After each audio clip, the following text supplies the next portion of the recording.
Hey guys, and welcome back to my channel for another midweek mystery video. If you've been paying attention to social media over the past couple of weeks, you've probably seen or heard the name Rodney Reed. He is a man from Texas who has been on death row for over 21 years for the murder of Stacey Stites in Bastrop, Texas in 1996. Police insist that he assaulted, raped and murdered Stacey by strangulation, but since day one, Rodney has protested his innocence. He is set to be executed just next week on November 20th. There is currently a petition going around in an effort to stop the execution, which I will link down below if you wish to sign it. The choice is yours.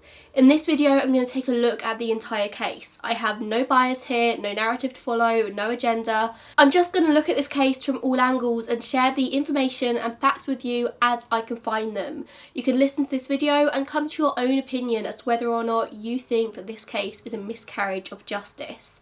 And this case is a complete rabbit hole. I could probably make a 5-hour long video on this and still have to miss out information.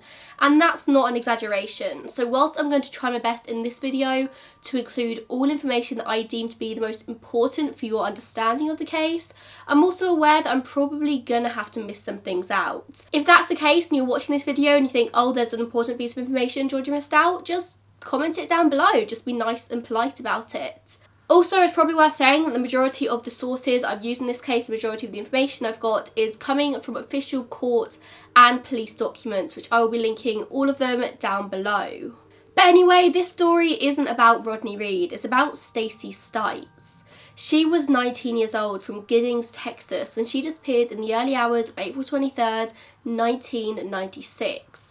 She worked at the HEB grocery store in nearby Bastrop and would have had to have woken up around 3 AM that morning to get to work in time to open up the store at 3:30 AM. Only she never arrives and her co-workers have to open up the store without her. Stacey had moved to Bastrop in 1995 after graduating from high school. She briefly worked at a car dealership before getting her job at a grocery store where she worked as a cashier. Eventually, in January 1996, Stacey and her mum Carol moved to nearby Giddings, so Stacey could be closer to her fiance, who she'd been engaged to for a couple of months at this point. And they'd met just earlier in 1995, and this was Jimmy Fennell, who had recently completed his training at a police academy and had been hired as a patrol officer with the Giddings Police Department, his dream job. The two had their wedding planned for 11th of May 1996. So Stacey and her mum moved to Giddings to an apartment complex. Stacey and her mum Carol were very, very close, and Stacey was still young, she was only 19 years old. So Stacey actually moves into the same building as Carol, just different apartments. Stacey and Jimmy share an apartment on the second floor whilst Carol lived in her own apartment downstairs. With wedding planning in full swing, Stacey decides to transfer departments at the grocery store so she could earn more money. This is when she moves to the produce department, which means she's going to have to start work at 3:30 AM every single day, meaning that she would have had to have left her home around 3 AM to get there in time. The store was in Bastrop where she used to live, but now she lived in Giddings, and Stacey didn't have her own car.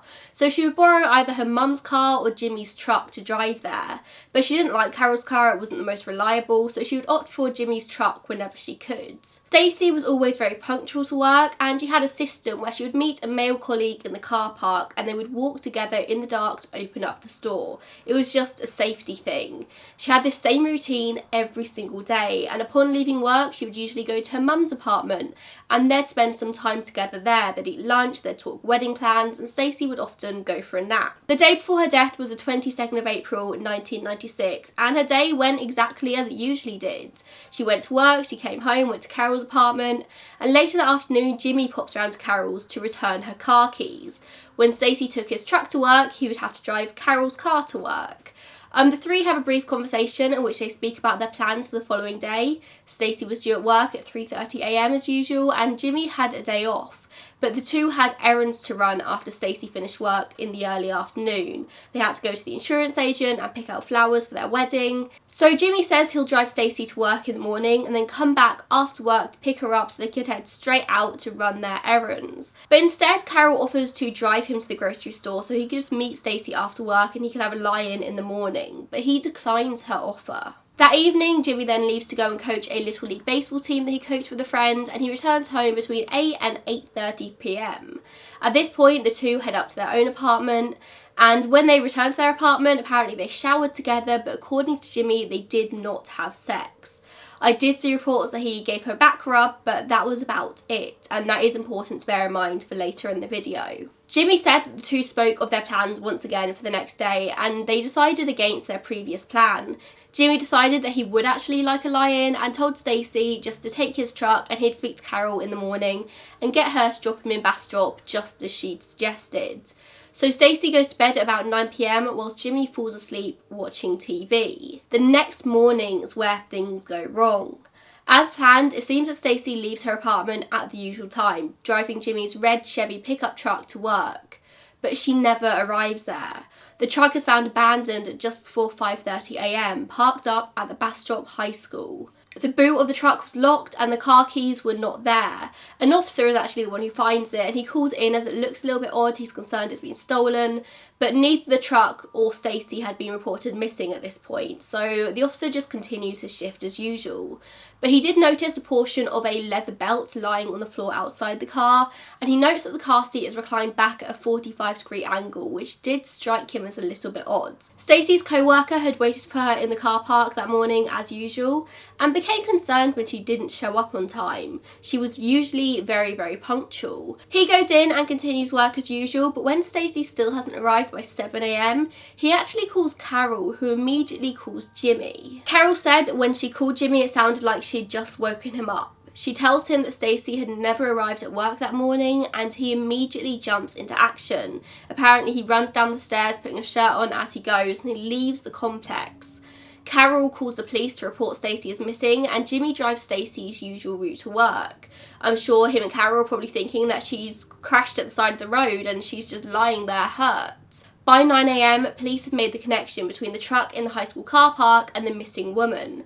And it does seem like the police did jump into action straight away. Stacey being missing was taken really seriously, but sadly it does seem like the police work does go downhill a little bit after this point. The truck is taken to a local tow shop to be held there until it can be transported to Austin so that the Texas Department of Public Safety Crime Laboratory, the DPS Crime Lab, you'll probably hear them mentioned a few times throughout this video, could process it for evidence. With the truck at the tow shop, the police call in Jimmy Fennell, who, remember, of course, is a fellow police officer.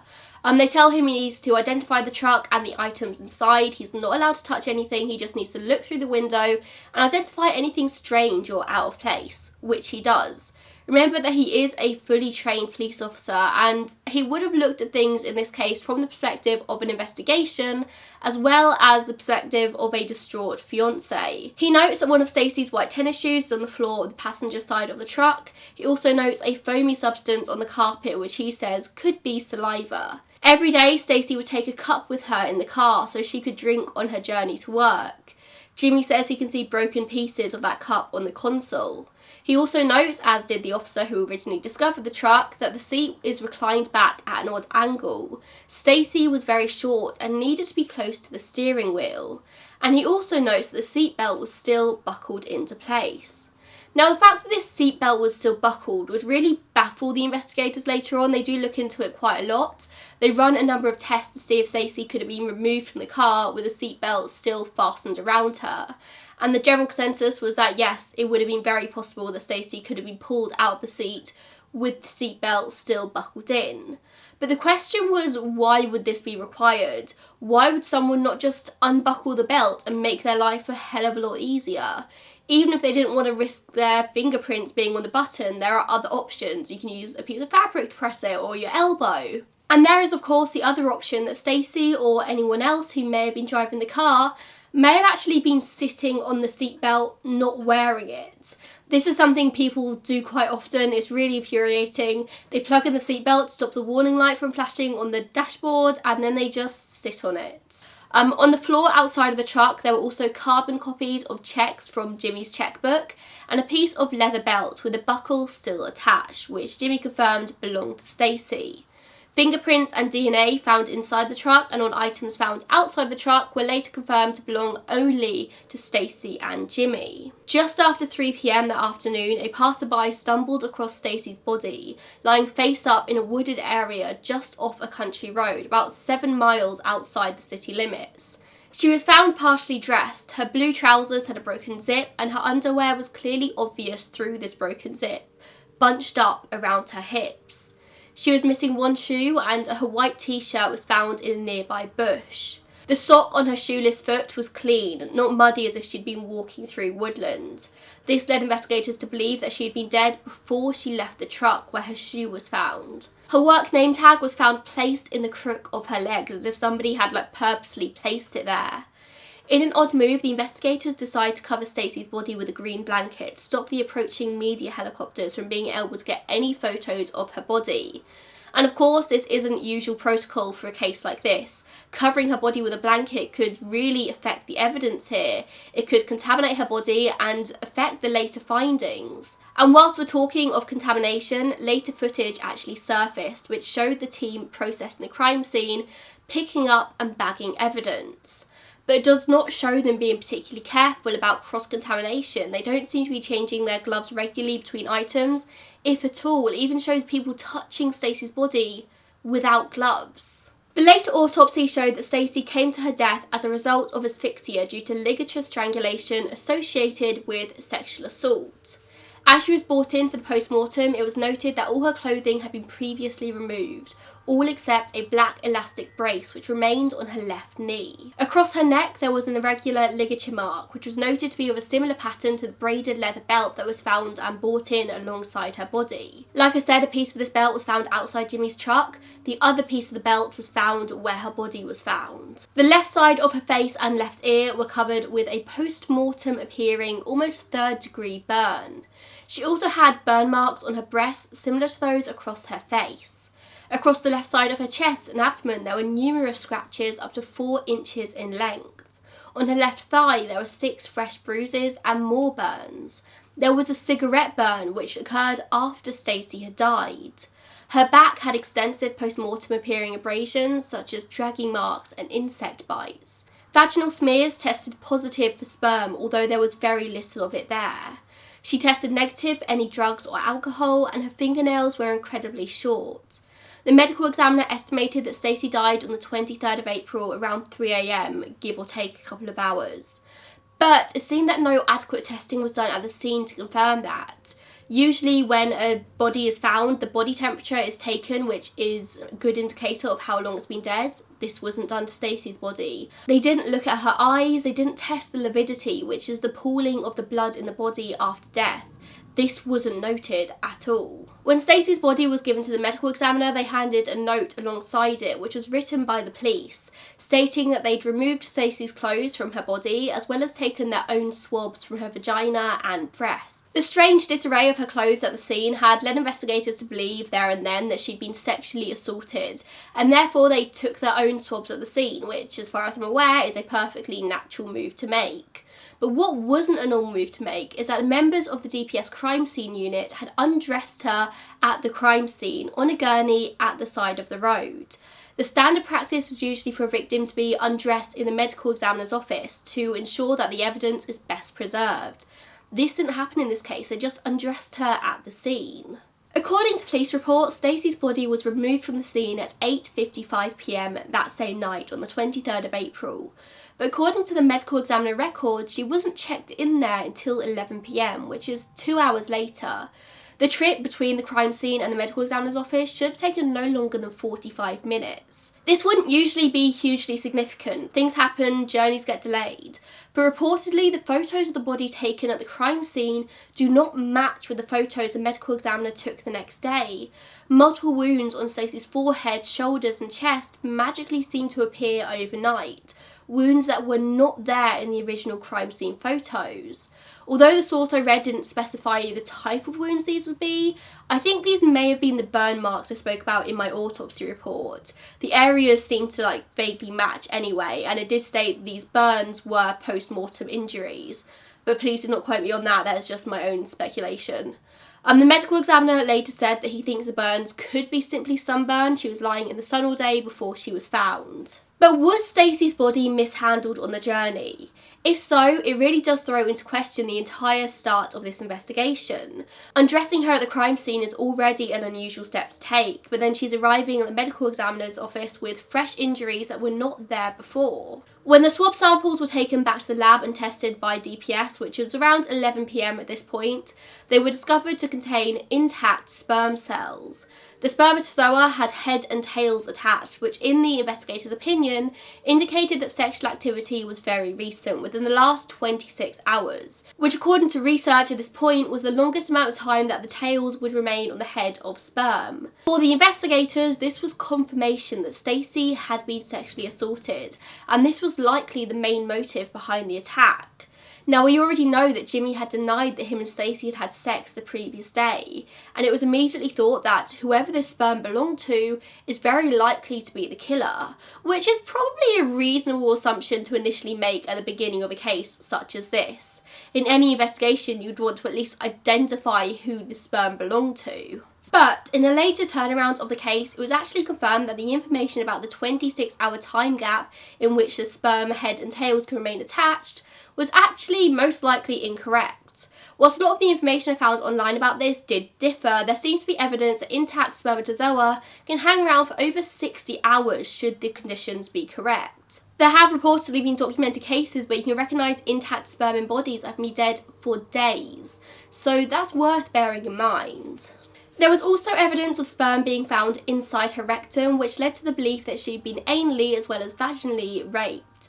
But this would later be brought into question, like I mentioned, as we can't be sure that the body was handled correctly at the scene and on the journey to the medical examiner's office. This could have led to, for lack of a better phrase, vaginal leakage, which led to the semen seeping down to her rectum. I would just also like to take a second to talk about Stacey's fingernails. Now, her nails were incredibly short when she was found, and that does seem to be a point of focus for a lot of people in this case. Her nails were in fact cut so short they were cut too closely to allow the removal of any trace evidence that may or may not have included the DNA of the attacker. If you're new to the world of true crime, in murder cases you will often find DNA under the fingernails of victims, or they've been fighting back, they've been scratching, they get skin cells trapped under their nails. But Stacey's nails were too short for this to have been the case. Now personally, I keep my nails very short, but there's a nail there, there's still a chance if I scratch somebody, I could get some skin cells under there, but Stacey's were short. They were cut right back down to the quick. Some people argue that her nails were jagged and rough, unfiled, as if someone, the attacker, had cut the nails themselves, knowing about the risk of DNA. But would someone really go to the effort of doing this whilst knowing they literally have left their sperm inside of her?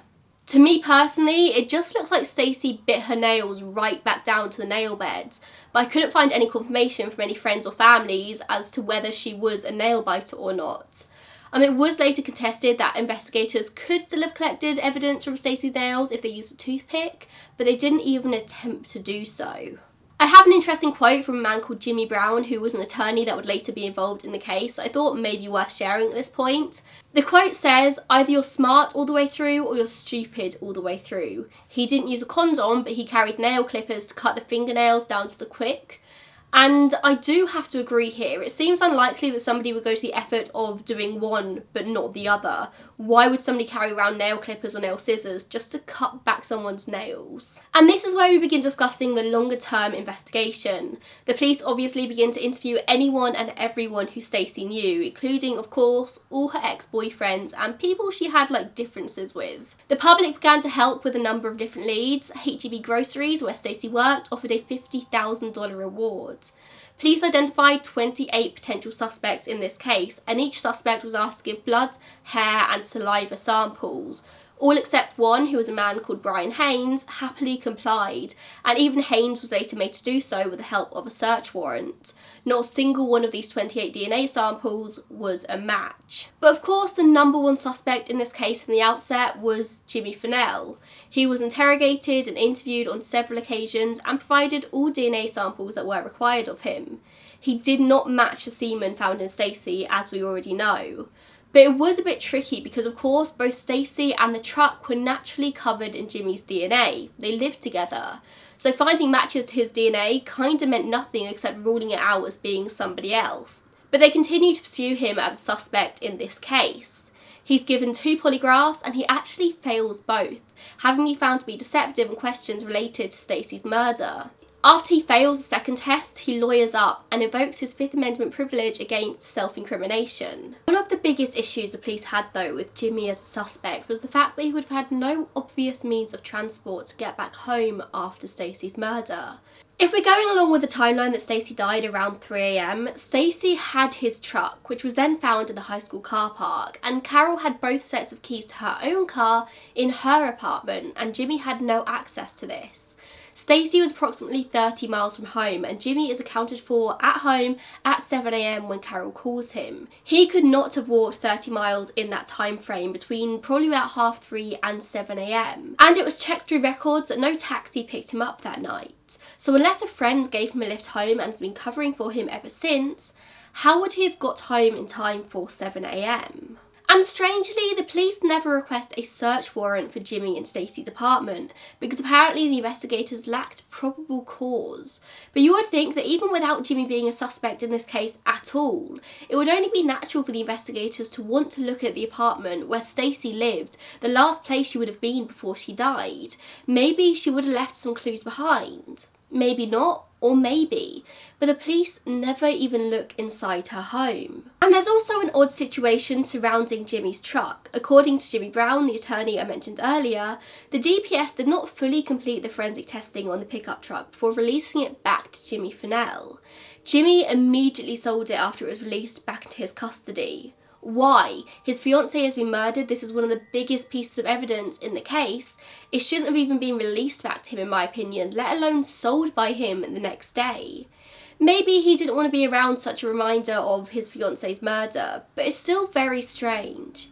And this meant that later on down the line, the defence attorneys were unable to examine the truck for themselves. Jimmy Fennell remains the police's main suspect in this case, but they have no evidence to actually do anything about it. Until there's an apparent huge break in the case when a separate 1995 sexual assault case is brought to the attention of the investigators. This case centred around a man called Rodney Reed. It was a case in which a former girlfriend of Reed's had told a social worker that he had forced her to have sex. He'd raped her. The social worker calls the police who collect DNA from the ex-girlfriend's bed, which matches Reed. But Rodney tells investigators that the sex was consensual and the woman declines to testify in front of a grand jury, so all in all the case was dropped and Rodney was never charged. But the case file remains in the police's care. So they find this case file and following that lead, they soon discover that the semen found in the body of Stacey Stites matched that of Rodney Reed, or at least when compared with the sample taken from Stacey, Rodney couldn't be ruled out as the donor of the semen. Apparently 99.8% of the African American population would be excluded as the donor of the semen, which does leave a 0.2 margin of error here. So more testing is done and it's found that once again Rodney could not be excluded as a contributor of the semen, and it matches his genetic profile. The probability of randomly selecting an unrelated individual with this profile is approximately 1 in 46,800,000 for the African American population. Basically, there was no denying that it was Rodney Reed's semen found in Stacey Stites' body. On the 4th of April 1997, they arrest 29-year-old Rodney Reed, who lived in Bastrop, and later charged him with the rape and murder of Stacey Stites. He gives a written statement in which he states, "I don't know Stacey Stites, never seen her other than what was on the news." The truck was found at Bastrop High School, which was just a 0.6 mile walk from his home, and that is well within walking distance as we know. Now it's important to say that Rodney Reed was not exactly an angel. He wasn't an upstanding citizen.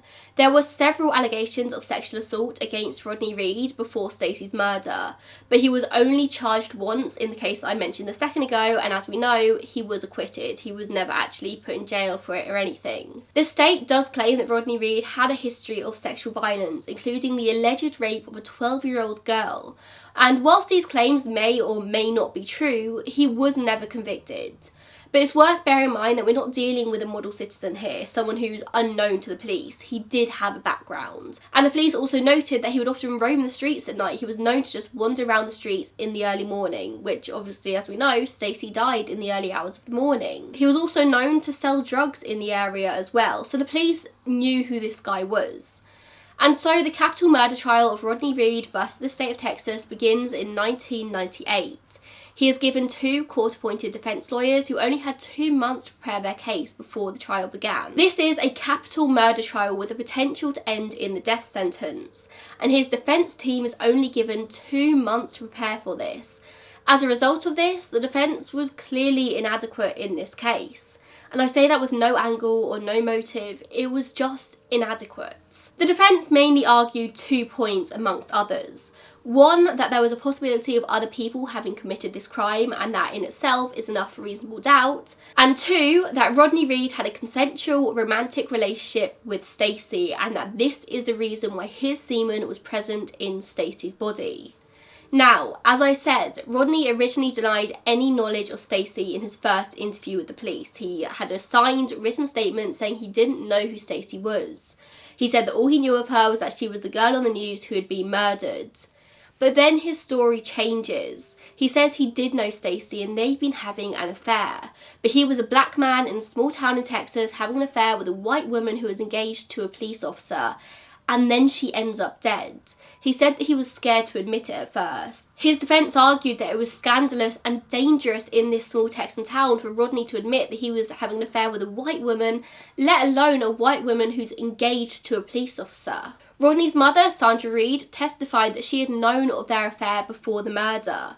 In October 1995, she said they'd had a conversation where Rodney had told her that he was dating a girl who was engaged to a cop.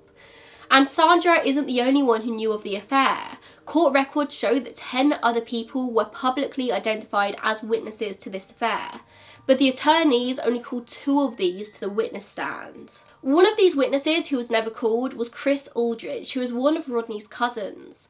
He said that not only could he confirm the affair, but he had an alibi for Rodney on the night of April 23rd. He said that they were at the Bastrop Community Centre together until about 3 or 4 a.m. They were part of a crew remodelling the local Super S store, and there was a realtor there as well who was supervising this remodelling job, but neither of these were called to the stand. Now, of course, until 3 or 4 a.m. isn't an alibi for the whole night. Chris said that about 4 a.m. when they finished, he goes home, he takes a shower, and then he eats something. Then he walked back to Rodney's house so they could walk to work together, something I assume wouldn't have taken too long. But this potential alibi was never even heard by the court, and neither was the fact there were more witnesses to Stacey and Rodney's affair. The attorney said that they never called these witnesses because it was a double-edged sword. Many of them were relatives of Rodney's, and many of them had criminal pasts of their own. This would have brought the entire defence under fire, shown what kind of people that Rodney hung around with, and according to the attorneys, it wouldn't have painted him in the most positive light. The prosecution would have just turned it right back around. But I do think just having more witnesses to the affair would have meant something. Rodney and Stacey had apparently met around October-November of 1995. They would then go on to meet every other week or so. Typically they would meet before she went to work, and they would head to the state park where they would talk and have sex, which is apparently what happened the last time he saw her. This would have been in the late hours of April 21st to the early hours of April 22nd, before Stacey went to work that night, a whole day before she gets murdered. Now, this was Rodney's story, but it was refuted by the original report that sperm would not have remained intact inside of her for more than 26 hours. This meant, according to the prosecution, that he would have had to have seen her more recently than that. For example, on the night she was murdered. This was a huge point in the prosecution's case, this 26-hour sperm argument. But something I do struggle with in this case myself is that sperm is the only piece of DNA evidence linking Rodney Reed to this case. The only piece. And semen, although it leads to some very valid questions, is not proof of murder. There was no other DNA or any fingerprints of Rodney Reed's on the truck or on Stacey. In the truck, alongside Stacey and Jimmy's, there were at least 2 latent fingerprints that were never matched to any of the suspects, including Rodney. There was a single hair found on Stacey's back that was also never matched to anyone. I do wish they at least attempted to extract DNA from under Stacey's very short fingernails, because that would have been quite telling as to whether or not it matched to Rodney. It would provide a much clearer picture of what may have happened. But like I said, they never even tried to get DNA from under her fingernails. And as I mentioned, the second major strategy the defence ran with was to place suspicion on somebody else, therefore casting reasonable doubt on Rodney. And of course, Jimmy Fennell was the obvious one to go to here. Now, I've already spoken about the original investigation surrounding Jimmy. He failed 2 polygraph tests, he was the original suspect in this case, and it's always the boyfriend, right? Well, we're going to explore this a little bit. So it was pointed out that the fact that Stacey even woke up on the morning of 23rd of April was the testimony of Jimmy Fennell. There was no one else to back this up. Although Carol Stites did say that she heard one set of footprints going down the stairs at about 3 a.m. and she assumed that was Stacey. There's no proof that these footsteps were necessarily Stacey's, although it does fit with her usual routine. Who's to say that Stacey was even still alive at 3 a.m? Who's to say that she didn't die before then? The defence argue that maybe Jimmy somehow discovered that night that the affair was happening and he gets angry. It's a motive to murder his fiancée. Everything the police knew about Stacey's routines and her movements in the hours before she died came from someone who at one point was the police's main suspect. It all comes from Jimmy. The defence emphasised that Jimmy's home was also never searched. That evidence may have been missed. If they'd searched the home, might they have found evidence that confirmed Stacey was indeed in a relationship with Rodney, for example? One of Stacey's high school friends took the stand and spoke about how Jimmy was controlling and possessive over Stacey. He didn't like her talking to her friends on the phone and particularly didn't like her talking to other men. And also I want to mention that it was well known around the town that Jimmy was incredibly racist. Everyone knew that Jimmy hated black people, and he had reportedly said to friends that the worst thing Stacey could possibly do to him would not be just to cheat on him, but to cheat on him with a black man. Could it be the motive behind her murder? But Jimmy wasn't the only one that the defence attempted to cast suspicion on. Enter a man called David Lawhon. Now, earlier I mentioned the name Brian Haynes, the only potential suspect who refused to provide a DNA sample when asked by the police. David Lawhon was his brother. Now, David had emerged as a possible suspect shortly after Stacey's murder when it was discovered that he'd murdered a woman named Mary Ann Alt in Elgin, not far from where Stacey had been found. Mary was killed a few weeks after Stacey, also by strangulation. Authorities discovered that apparently David had been bragging about how he'd killed Stacey, and of course the Mary Ann case and Stacey's case bore some very obvious similarities. A few people came forward to say that David and Stacey knew each other, but the police were never able to establish any sure connection between them. Even a mutual friend of the two said that they had no idea the two knew each other. But the defence attorneys attempted to prove at trial that the two did know each other, bringing in a witness who'd been told by Stacey herself that her and David had dated at one point. Another friend also testified that she'd been introduced to Stacey by David as his girl at the Smithfield Jamboree in 1995. Although 2 other friends for the prosecution testified that they'd gone to the Jamboree also, and there was no mention of any David, and that Stacey was actually with Jimmy by this point. And of course, it didn't help David's case. There were rumours of him confessing to killing Stacey.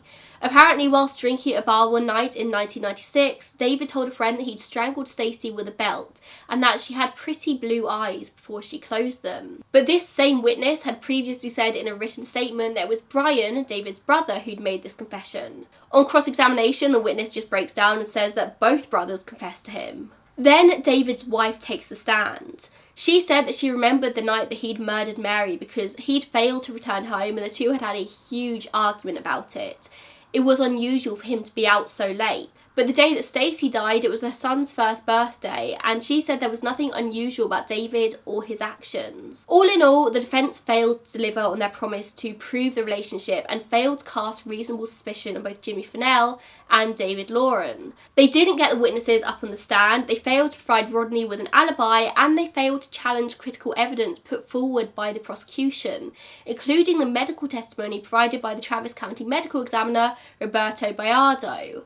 The defence didn't bring in a single medical expert to offer their own opinion, as would usually tend to be the case. Nothing the defence did stood up to the prosecution, who it seemed were able to prove beyond a reasonable doubt in the jurors' eyes that Rodney Reed had killed Stacey Stites. The prosecution rebutted every single point the defence brought to the table, as you've just heard, although the only piece of evidence they had actually connecting Rodney to Stacey in any way was the semen, but they were able to argue that the evidence pointed towards that Stacey had been sexually assaulted.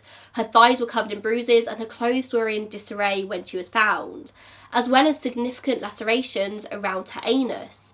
she had been sexually assaulted and Rodney's sperm was the only sperm found at the scene, and it's reasonable to assume that the same person who sexually assaulted her is the one who killed her.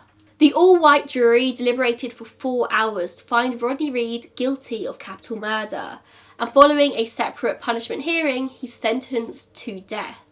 Now, Rodney has maintained his innocence since day one, and so the appeals process begins. His team claimed that the evidence was factually insufficient to support his conviction for capital murder, but the first appeal is rejected, saying, given the strength of the DNA evidence connecting Reed to the sexual assault on Stacey and the forensic evidence indicating that the person who sexually assaulted Stacey was the person who killed her, a reasonable jury could find that Reed is guilty of the offence of capital murder. They conclude that Reed's other claims for appeal were without merit, and so it just affirms Reed's conviction and sentence on death row. And so they appeal once again, but this time a claim is made in the application that the prosecution had apparently failed to give the defence attorneys a letter dated May 1998. In any case, the prosecution must turn over all and any evidence that might exonerate the defendants to the defence. This is known as exculpatory evidence. It turns out that the prosecution had failed to do so in this case. They hadn't turned over all evidence to the defence. And this was all over 2 Bush beer cans that had been found near the scene, across the road from where Stacey's body had been discovered. It may well have been nothing. It was likely that these beer cans had been there longer than Stacey's body had been due to some pine needles that were lying on top. It turns out a DPS lab had analysed the DNA from the 2 beer cans, but this lab report was never turned over to the defence. Rodney's DNA was not found on these beer cans, but the DNA of 2 others were.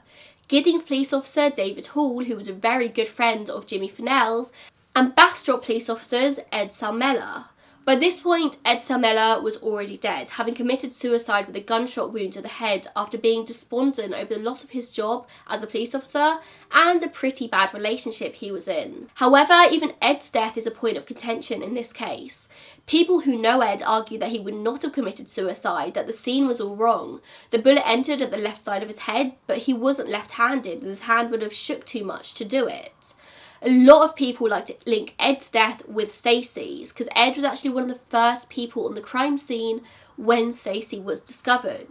To be honest, it's all just speculation. Some people suspect that Ed killed himself as a result of guilt over the fact that he may have harmed Stacey or been involved in her death, which could be true due to the fact that his DNA is pretty near the scene. And this DNA is linked with the DNA of one of Jimmy's closest friends. Some people think that someone else killed him in connection with the murder, scared that he was going to blab. It's all speculation. But could the beer cans have been a way for the defence to explain in the original trial how Jimmy could have gotten home that night? As I've said, that is one of the reasons why he was never really arrested in the first place. The police didn't know how he would have gotten home after murdering Stacey. His 2 police buddies could have met him at the scene and given him a lift home that night. It could have helped the defence with a potential argument here. But because the defence never knew about this DNA on these beer cans, they couldn't argue this point at trial. But even with this fresh piece of evidence and the fact that the prosecution had hidden evidence, it was not enough and Rodney remained on death row. Eventually, the Innocence Project got involved with Rodney's case, believing that this case had been a miscarriage of justice, and he gets new lawyers who work for the Innocence Project. They're a non-profit organisation who seek to exonerate people who they believe have been wrongfully convicted. Over the years, multiple execution dates have been set for Rodney and then moved after the defence have requested a stay. They've put in request after request to have key pieces of evidence in this case retested for new DNA evidence with new technology, but they've been repeatedly denied by the Texas Court of Appeals. In a shocking piece of information, the murder weapon, the belt, has never been tested for DNA evidence. In 2018, the United States Supreme Court declined to directly review the Texas court's denial of DNA testing. Essentially, Texas is being backed up by the Supreme Court here. But why do they keep denying the retesting of evidence found at the scene? Well, they claim that because the evidence was never properly stored, it's now too contaminated to accurately test for possible DNA. Also, the original medical examiner in this case, Dr. Roberta Bayardo, who first claimed that Reed raped Stites and that the semen found on her was no older than 26 hours, has spoken out. He's recanted his original statements. He said that there was no evidence of rape. In a declaration, he stated that semen is not evidence of sexual assault and could well have been a product of consensual sex between the two on the day before the murder. This 26-hour timeline was no longer correct. Boyardo also brought into question the estimated time of death he gave, saying that my estimated time of death should not have been used at trial as an accurate statement of when Stites died. If the prosecuting attorneys had advised me that they intended to use my time of death estimate as a scientifically reliable opinion of when Stites died, I would have advised them not to do so. And another forensic pathologist has actually testified that, in my opinion, to a reasonable degree of medical certainty, Stites was dead before midnight. And other forensic experts have also submitted affidavits stating that the original time of death was inaccurate. This throws the entire timeline of the night into question. Was Stacey dead before midnight? New witnesses have also come forward to corroborate the fact that Stacey and Rodney were indeed having an affair. One of these being Stacey's own cousin, and another being a co-worker of Stacey's who said that Stacey confided in them. And there's also the former best friend and co-worker of Jimmy Fennell's, who has now come forward saying that Fennell gave an inconsistent account of the night Stacey was murdered.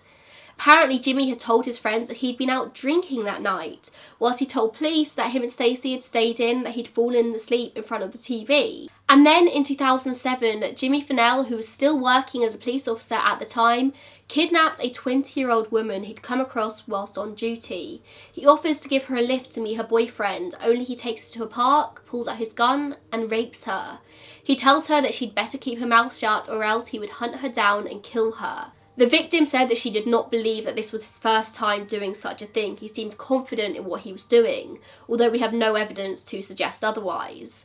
In 2008, Fennell pled guilty to the rape and was sentenced to 10 years in prison, and he was released just last year in 2018. On just the 29th of October 2019, so just a couple of weeks ago, a man called Arthur Snow signed a sworn affidavit stating that in 2010 he'd met a man named Jimmy Fennell in prison. Arthur was a member of the Aryan Brotherhood in prison, and Jimmy had come to him asking for his protection. Although they were never really friends, Arthur had a memory of Jimmy in the rec yard, where he spoke about how his fiancée had been sleeping with a black man behind his back. Towards the end of the conversation, Jimmy stated that he had to kill his fiancée for this. The affidavit states, "My impression was that Jimmy felt safe, even proud sharing this information with me, because I was a member of the Aryan Brotherhood. I think Jimmy assumed that his confession would impress me and earn him credibility with the Aryan Brotherhood." Arthur said that he never came forward with this information because he was still in a gang mentality, but eventually he's let go of his prejudices and he's realised that he had to come forward and tell someone what he knew. Now, I will be linking all of these official documents down below if anybody wants to go have a read for themselves, including this affidavit by Arthur Snow. Other witnesses have also described questionable statements from Jimmy. There's a former acquaintance who said that he'd overheard Jimmy saying that he would kill Stacey if he ever caught her messing around. And then there's a former friend of the couple who said that Jimmy had complained that Stacey was cheating on him. And then there's Jim Clampett, a former sheriff's deputy, who said that at Stacey's funeral, Jimmy looked at her body and said, "You got what you deserved." And there's somebody else who said that Jimmy had specified to them that he would strangle Stacey with a belt if she ever cheated on him. But why are all these people coming out of the woodwork now? Perhaps with more awareness of the case, it's hanging on their consciences.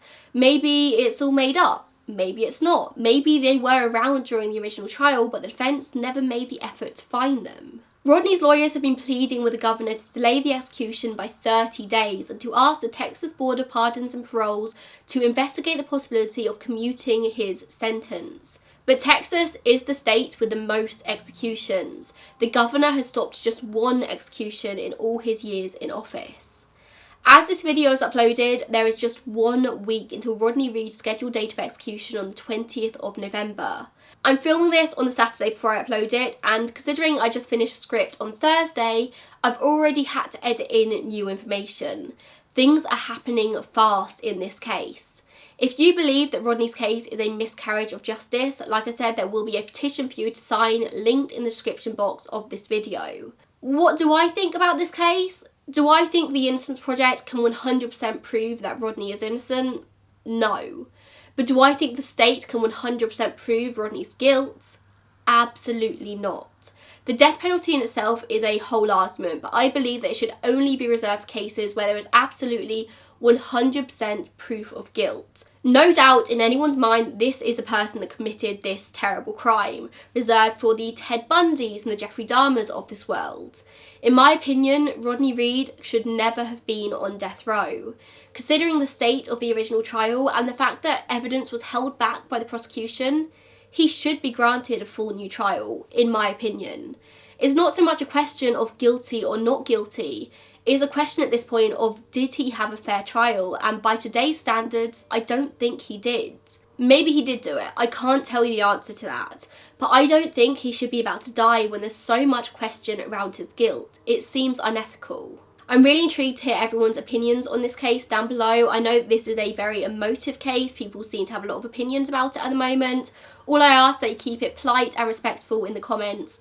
I always encourage discussion, I just don't encourage rudeness. And we shouldn't forget that the number one most important person in this case is Stacey. She's the one who died, and there's still so many questions around what actually happened to her. And what we should be fighting for is the 100% truth in this case so that Stacey can finally be put to rest.